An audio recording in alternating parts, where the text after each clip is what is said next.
इस शिव पंचायत के दो देव ऐसे हैं जिनको रोज जल चढ़ाया जाता है, एक सूर्य नारायण और दूसरे मेरे देवाधिदेव महादेव। दोनों पर जल रोज चढ़ता है प्रतिदिन।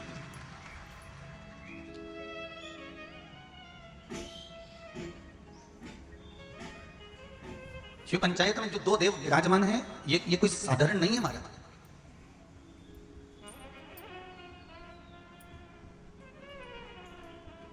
इन दोनों देवताओं पर जल जो चढ़ाने का क्रम है,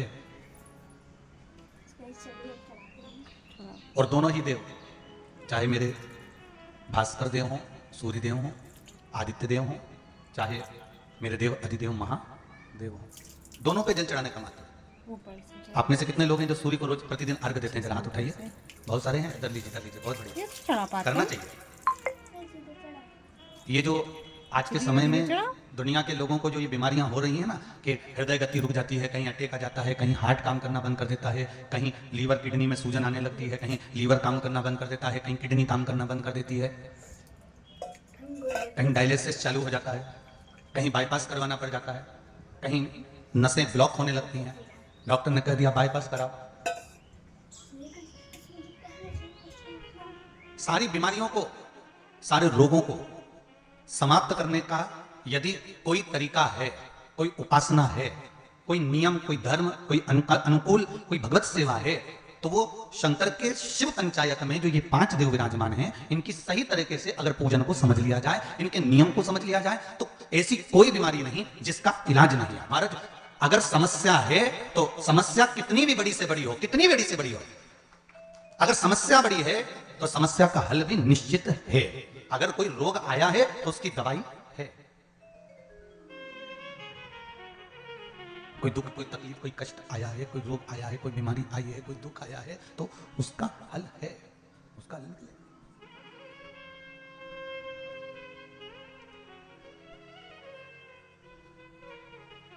शिव पंचायत को हमें समझना है। और छत्तीसगढ़ की इस पावन धरा से कथा सुन रहे हो, मां बमलेश्वरी के पास में बैठ गए। हम भी सोचे कि आखिर ये कथा शिव पंचायत मां बमलेश्वरी के पास क्यों हो रही है? क्योंकि पंचायत में, शंकर की पंचायत में 5 देव हैं। पहला विष्णु, दूसरा सूर्य, तीसरा गणेश, चौथी है मां दुर्गा और 5वें नंबर पर है शंकर। ये 5 देव मिलकर शिव पंचायत बनती है। तो हमने विचार करा कि आखिर ये मां बमलेश्वरी के पास में ये कथा क्यों हो रही है, डोंगरगढ़ के पास में ये कथा क्यों हो रही है, डोंगरगढ़ बमलेश्वरी से 25 किलोमीटर दूरी पर ये कथा क्यों हो रही है? तो समझ में ये आया कि मां बमलेश्वरी दुर्गा भवानी इस कथा को इसलिए करवा रही है क्योंकि शिव पंचायत में 5 देवताओं में आद्य शक्ति बमलेश्वरी ही मूल रूप से विराजमान है। नहीं तो शिव पंचायत तो अभी चाहते तो देपालपुर हो सकती थी, या फिर आगे रायसेन में कथा है वहां हो सकती थी। अभी रायसेन में भी कथा है 3 तारीख से, 3 अप्रैल से शायद रायसेन में कथा। वहां पर शिव त्रिपुंड शिव महापुराण की कथा रखी है, त्रिपुंड शिव महापुराण। तो शिव पंचायत शिव महापुराण की कथा वो भी बमलेश्वरी के चरणों में। और सबसे ज्यादा भाग्यशाली तो हमने पहले भी कहा है,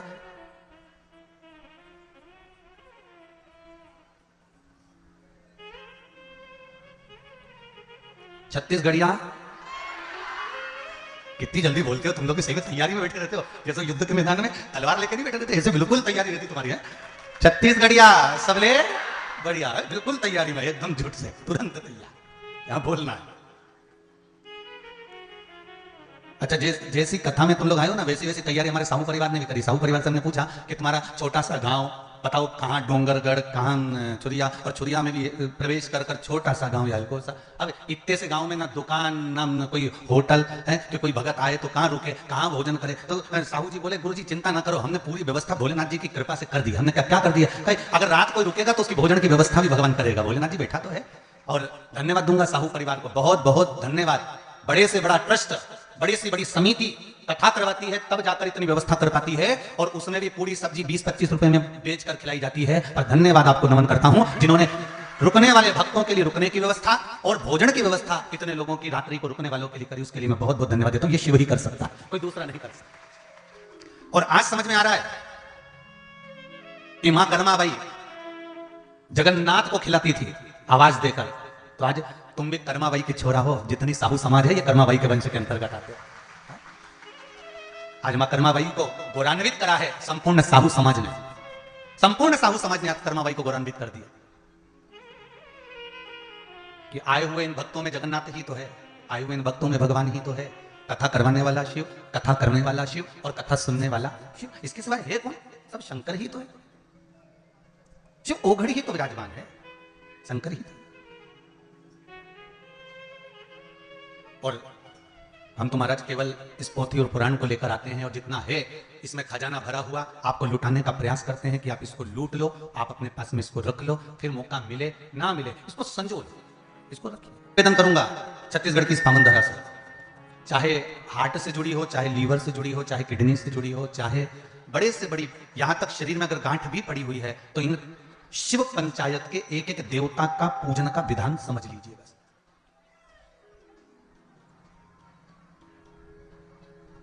एक एक देवता का हमें विधान समझना। शिव परिवार का मंदिर आपके गांव में भी होगा, है शिवलिंग, गणेश जी, कार्तिकेय, पार्वती जी, नंदीश्वर, ये सब अपने गांव में भी रहता, अपने गांव में भी है, ठीक है। शिव पंचायत बोलते जाओ। 5 कौन कौन? भगवान विष्णु, गणेश जी, दुर्गा भवानी, सूर्य नारायण भगवान और भगवान शंकर, ये 5। ये शिव पंचायत के दिन कहते हैं पंच तत्व से मिलकर ये मनुष्य का शरीर बना हुआ है। पंच तत्व से मिलकर ये ब्रह्मांड बना हुआ है। पंच तत्व से मिलकर ही शरीर है और पंच तत्व से मिलकर ही ब्रह्मांड।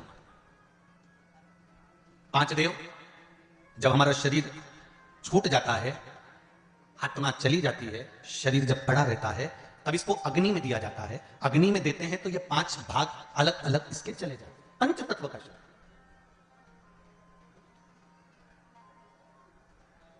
ब्रह्मांड में सबसे ज्यादा क्या चीज है? पृथ्वी की पानी। अगर आप नेट पर सर्च करेंगे, निकालेंगे, करेंगे, कहीं सुना होगा तो सबसे ज्यादा है जल। शरीर में भी सबसे ज्यादा क्या है? अरे जम के तो बोलो, जल। सबसे ज्यादा जल। पंच तत्व के 5 देव शिव पंचायत में है। पहले नंबर पर है गणेश, जो जल के देव है। काय के देव है? जल। शरीर में भी अगर जल है तो उसके देव श्री गणेश जी महाराज हैं, और मृत्यु लोक में भी अगर जल है तो उसके देव श्री गणेश जी महाराज।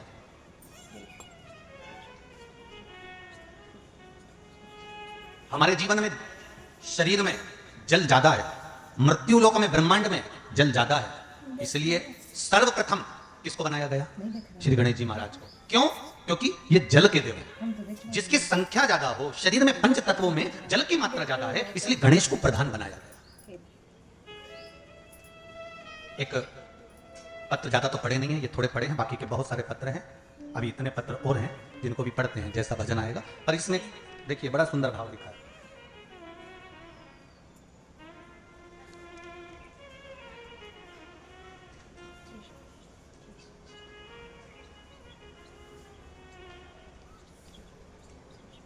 रानू गोस्वामी पाटन, जिला दुर्ग से हैं। कहीं हैं आप? ही जरा दोनों हाथ हिला दो एक बार। हर हर महादेव। दीदी आपने पत्र लिखा है, रानू गोस्वामी पाटन, जिला दुर्ग से।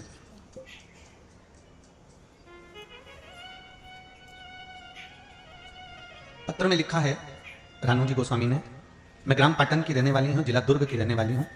मैं पशुपति व्रत का क्या वर्णन करूं गुरुदेव? दीदी आपने पत्र में लिखा है, मेरे जेठ जी का काम छूट गया था, कोई काम नहीं था। आपकी भिलाई में कथा जब शुरू हुई तब हम लोगों ने सुनी थी। कथा सुनने के बाद पशुपति नाथ का व्रत किया, जिसके प्रभाव से उनको पुनः काम मिल गया, और काम भी मिला तो ऐसा कि जो सोचा ही नहीं था, ये शिव की कृपा से प्राप्त हुआ। पत्र में लिखा। और इसी पत्र में पंचदेव के जल देव का वर्णन भी आया, उसको समझिएगा जरा। देखिए गुरुदेव, मेरे घर पर, आपने लिखा है, मेरे घर पर पानी की समस्या थी। आस्था चैनल पर भी पत्र पढ़ाया जा रहा है, जिससे कई लोगों को लगे कि कहीं गुरुजी तो पत्र नहीं लिख देते हो, इसलिए आप लोगों को पत्र आस्था चैनल के माध्यम से भी आपको बताया जाता है। गुरुदेव, मेरे घर पर पानी की समस्या थी, जिसके मेरी पुत्री ने व्रत किया था। 5 सोमवार पूर्ण होने के बाद मेरे घर पर बोर हो गया, और अब पानी की समस्या का भी समाधान हो गया है। हम सब अत्यंत प्रसन्न हैं। बहुत बहुत धन्यवाद रानू जी, ग्राम पाटन, जिला दुर्ग से। बैठ जाइए। बहुत बहुत साधुवाद। बाबा देवादिदेव महादेव की कृपा पर बनी रहे। हर हर महादेव। अर्थात इस पत्र के माध्यम से हमको यह समझना है कि हम शिव की आराधना केवल अकेले नहीं कर रहे हैं। फिर एक निवेदन करूंगा आप लोग, आप अगर शंकर जी के मंदिर में एक लोटा पानी चढ़ा रहे हो ना, तो यह विचार मत करना कि हमने केवल शंकर जी को चढ़ाया। शंकर भगवान की जहां कटी होती है, अर्थात जो नीचे की पीठ होती है जिसपे शिवलिंग रखा होता है, वो पीठ है मां दुर्गा भवानी, मां आदिशक्ति, मां जगदंबा, मां दुर्गा, मां देवी। और शिवलिंग जो रखा हुआ है वो शंकर का स्वरूप है। ऊपर से जो जलाधारी में से जल गिर रहा है एक एक बूंद, वो जया, विषहरा, शामरी वारी, दौतली, देव, शिव जी की 5 बेटियां। जो शिवलिंग के सामने एक मोटी सी बीच में लाइन होती है, वो शंकर जी की छोटी लड़की अशोक सुंदरी है। और जो दोनों साइड में भाग नजर आता है, ये गणेश जी और कार्तिकेय जी महाराज। गणेश और कार्तिकेय, जहां से जल निकलकर बाहर जाता है मंदिर के बाहर की ओर जाता है, वहां और शिवलिंग के पास में 33 कौटी देवताओं का स्थान होता है। आप जिस कामना से पशुपति व्रत करते हैं, आप जिस कामना से पशुपति व्रत का नियम धारण करते हैं, पशुपति व्रत करते हैं, जिस कामना से आप पशुपति व्रत उठाते हैं, शिव की आराधना करते हैं, पूजन करते हैं, अर्चना करते हैं, तो गणेश की आराधना भी स्वतः साथ में हो जाती है। देवी की आराधना भी साथ में हो जाती है, सूर्यदेव की आराधना भी साथ में हो जाती है, सभी देवताओं की आराधना साथ में। और जब आराधना साथ में होती है तो उसका फल भी हमको प्राप्त होता है।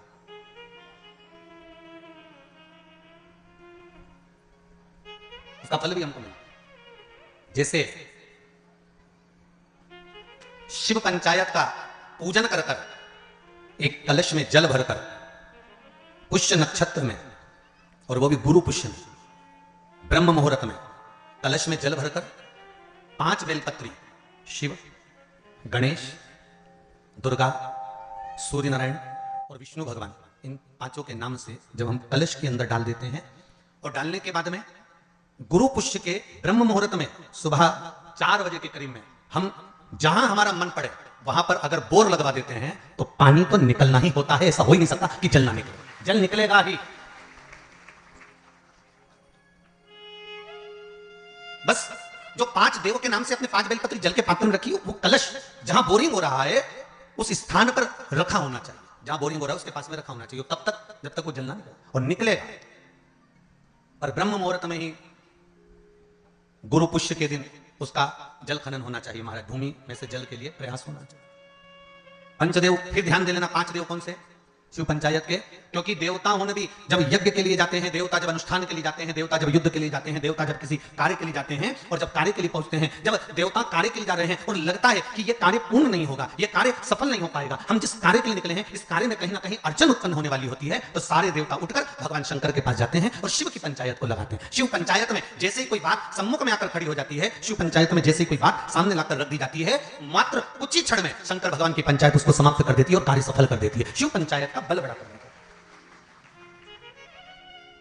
अब एक बात तो ध्यान दीजिए, कई लोगों के मन में आता है, गुरुजी शिव परिवार के मंदिर जाता होते हैं तो शिव पंचायत के मंदिर क्यों नहीं बनते? इंदौर में एक मंदिर है, छत्तीसगढ़ में भी एक मंदिर है, उसकी सूचना भी मैं कल उसमें देखेंगे अपने लिंग पुराण के अंतर्गत, तो उसमें निकल जाएगा। उज्जैन में भी एक मंदिर है, तो शिव पंचायत के मंदिर क्यों नहीं बनते गुरुदेव? प्रश्न तो खड़े होते हैं। एक प्रश्न आया, अच्छा देखिए,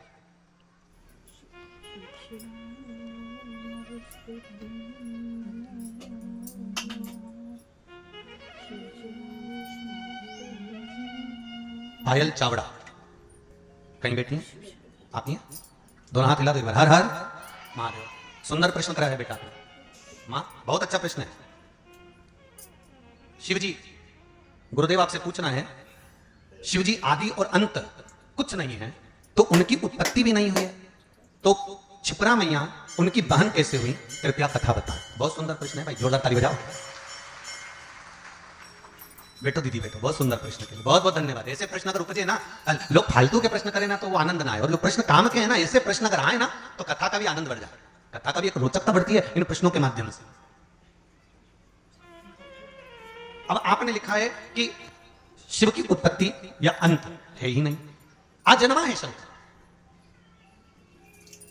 सारे वेद पुराण शास्त्र जो तुमको पढ़ना है पढ़ लो, जो तुमको उठाना है उठा लो, सबके जन्म का प्रसंग मिलेगा, शिव के जन्म का नहीं। हां, विष्णु पुराण में शिव के जन्म का एक प्रसंग छोटा सा ब्रह्मा जी के द्वारा प्रकट होने का लिखा।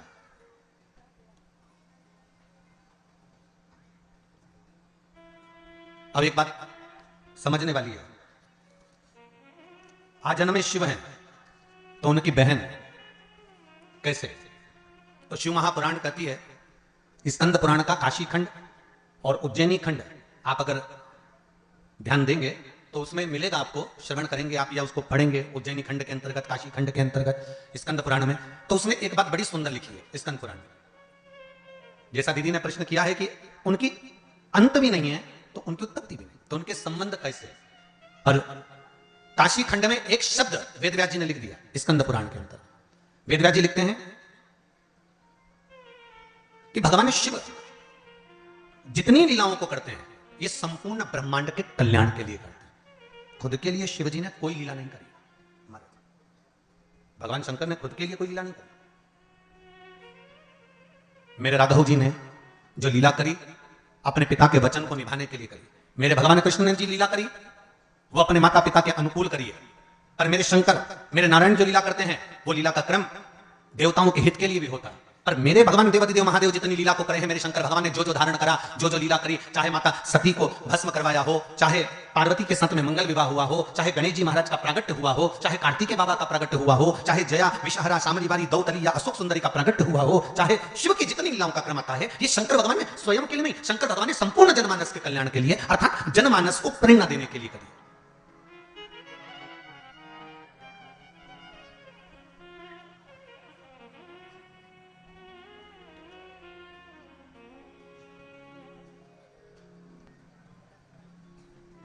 पार्वती, नर्मदा, मां गंगा, क्षिप्रा, सरयू, मंदाकिनी, गोदावरी, कृष्णा, भारत की भूमि की जितनी पवित्र नदियां हैं, भारत की भूमि की जितनी पवित्र नदियों का उद्गम है, भारत की धरा पर जितनी पवित्र नदियां प्रकट हुई हैं, यह कोई संसार सागर में मृत्यु लोक में ऐसे ही प्रकट नहीं होगी। देव अधिदेव महादेव के पास में बारंबार सारी नदियों के लिए प्रागट्य के लिए निवेदन किया गया, पंचायत में यह सिद्ध किया गया, तब जाकर इन नदियों को प्रकट किया गया। और एक बात अपने जीवन में उतार कर रखना, जितनी पवित्र नदियों में आप स्नान के लिए जाओ, जितनी पवित्र नदियों में आप स्नान करने के लिए जाओ, आपसे करबद्ध हाथ जोड़कर निवेदन है कि उन नदियों की पवित्रता पर कभी दाग लगाकर मत आना।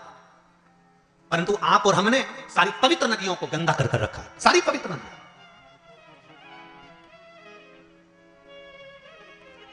मैं कहूंगा यमुना के घाट पर बसा है दिल्ली।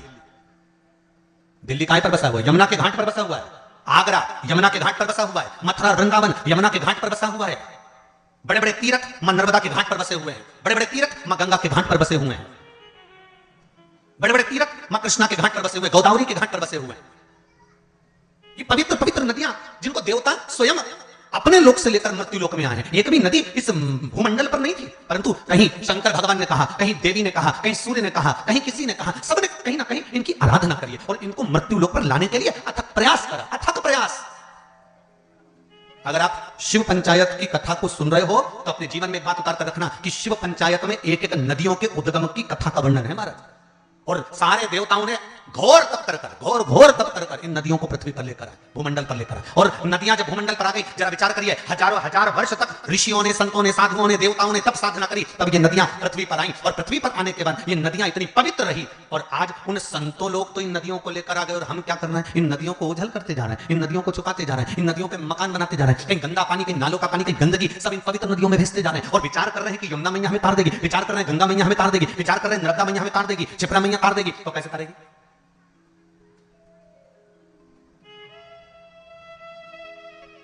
आपके जीवन को सुख देने के लिए। मेरे को साहू जी बता रहे थे, श्री दिनेश जी कह रहे थे कल गाड़ी में, कहे गुरुजी हमारे क्षेत्र के प्रशासन को हमने सूचना दी है कार्यक्रम की, तो प्रशासन के द्वारा गुरुदेव हमने जब कहा कि छोटे छोटे तालाबों में और नहर में पानी रहेगा तो जितने सारे भगत या कथा सुनने के लिए आ रहे हैं उनको नहाने में या आदि कोई कार्य में तकलीफ नहीं होगी, तो प्रशासन ने बात मानकर नहरें चालू कर दी और नहरों से पानी भर दिया तालाबों में। मैं धन्यवाद दूंगा यहां के प्रशासन को।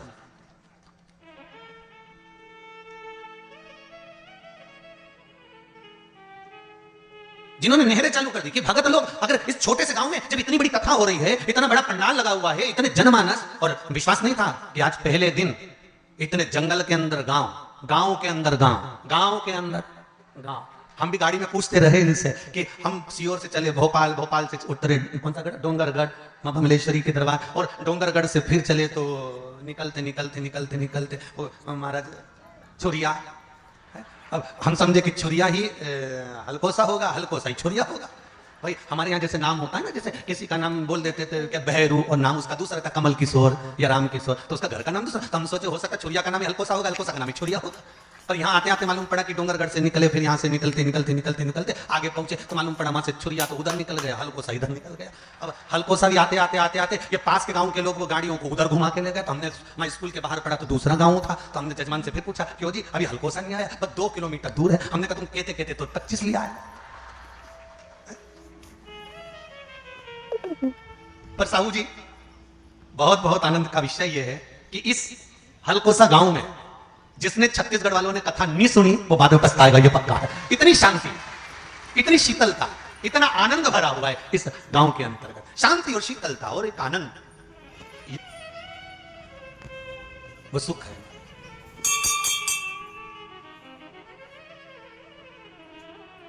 पवित्र नदियों का उद्गम हमारे यहां शिव महापुराण में वर्णन है महाराज।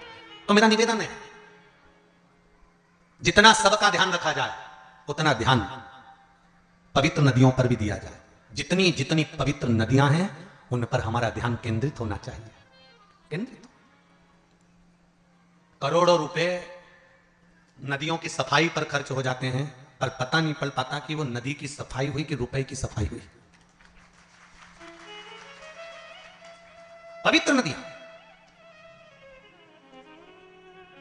चाहे गंगा हो, यमुना हो, सरयू हो, चिपरा हो, सरस्वती हो, ये सब मेरे देवादिदेव महादेव ने जिनको प्रकट करा है, इन नदियों को लेकर आए। जैसे जीजी ने प्रश्न करा कि शिव आ जन्मा है, शंकर आ जन्मा है, तो उनकी बहन कैसे हुई?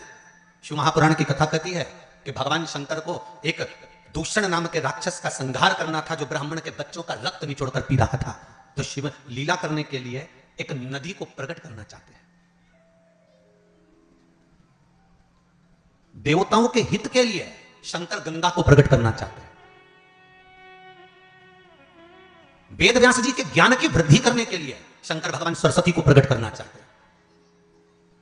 संसार में बहुत गरीब से गरीब भी लोग रहेंगे जो अपने घर में शंकर की मूर्ति अगर रखेंगे तो उनके पास यज्ञ करने का पैसा भी नहीं होगा, हवन करने का धन भी नहीं होगा। इसलिए शंकर भगवान नर्मदा जी को प्रकट कर दिया। कौन सी नदी प्रकट करी? नर्मदा। तो पूछा नर्मदा नदी को प्रकट करने का कारण क्या था? शंकर भगवान से पंचायत में बैठे हुए देवता ने, भगवान विष्णु ने, भगवान सूर्य ने, माता जगत जननी दुर्गा भवानी ने, श्री गणेश जी महाराज ने, सबने प्रश्न करा कि भोलेनाथ आपने नर्मदा को क्यों प्रकट करा? तो शंकर भगवान कहते हैं नर्मदा को प्रकट करने का केवल एक कारण है कि नर्मदा का जो कंकर निकलेगा वो शंकर होगा। इसको ना यज्ञ की जरूरत है ना अनुष्ठान की जरूरत है। जिसने ले जाकर बिठा दिया वो वहीं सिद्ध हो जाएगा, वो वहीं सिद्ध हो गया। उसको प्राण प्रतिष्ठा की भी जरूरत नहीं है, वो तो जहां रखा वह सिद्ध है।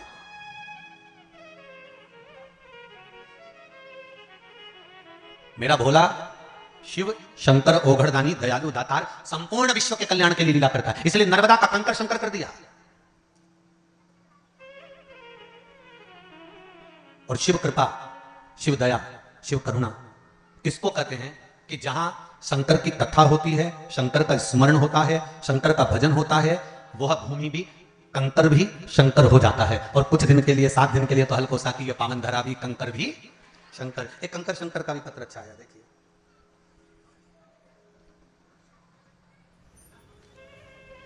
दीपक साहू, रूवा लिखा है, रवा लिखा है, देख लीजिए, जिला दुर्ग, छत्तीसगढ़। सब होगा। आपके पास में ही है, जरा माइक को चाहिए और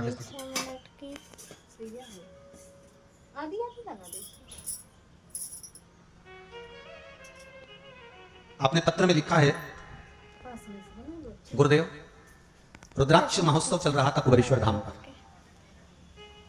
दिख नहीं रहा। रुद्राक्ष महोत्सव जब कुबेरेश्वर धाम पर चल रहा था तब हम लोगों ने टिकट करवा रखे थे। 10 लोगों के सबके टिकट हुए और सबने टिकट करवाए। गुरुदेव सबके टिकट कैंसिल भी हो गए क्योंकि आपने व्यासपीठ से सबको आने के लिए मना कर दिया था। सही है? श्री शिवाय नमस्ते। शिवाय नमस्तुभ्यं गुरुजी। कहाँ से हैं बाबू आप? ग्राम रुदा, जिला दुर्ग। कहाँ है ये?